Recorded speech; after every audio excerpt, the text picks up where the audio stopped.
د هلمند مخابراتو او معلوماتي ټکنالوژي د ریاست رئیس ملا امان الله شبیر وایي د هلمند ولایت مقام او د دوی د ریاست په ګډو هڅو د مخابراتو او معلوماتي ټکنالوژي وزارت او د مخابراتي شرکتونو په ګډې همکارۍ د دې ولایت په بېلابېلو سیمو او ولسوالیو کې به 15 نوي مخابراتي انتنونه نصب او په فعالیت پیل وکړي.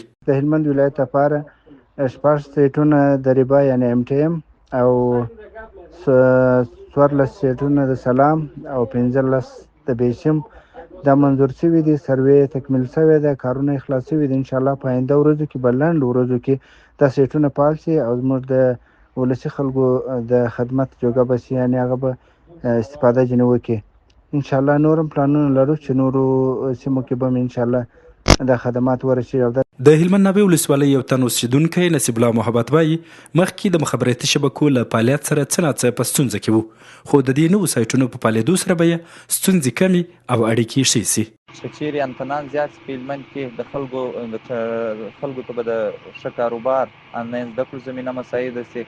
اول خو زموږ ناوه ولسوالي ده چې مرکز ته بیخي نږدې پرته ده، خو په ځینو سیمو کې اړیکې یا انټرنیټ صحیح کار نه کوي. نو که چیرې انتنان ولګېږي خلکو ته د ژوند فرصتونه خپل په کاروبار کې په زده کړو کې په دې کې به لا ښه والی راسي. چیرې انتنان ولګېږي د خلکو پر ژوند باندې به مثبت تاثیر وکړي. بل خو بیا د دې ولایت یو تن سوداګر عبدالله جان وایي که د مخابراتي شبکو فعالیت غښتلی سي ورسره به د خلکو په کاروبار کې اسانتیاوې هم رامنځته سي. مخابراتي شبکې ټول په همدغه روزنیز ژوند کې مثبت رول لري.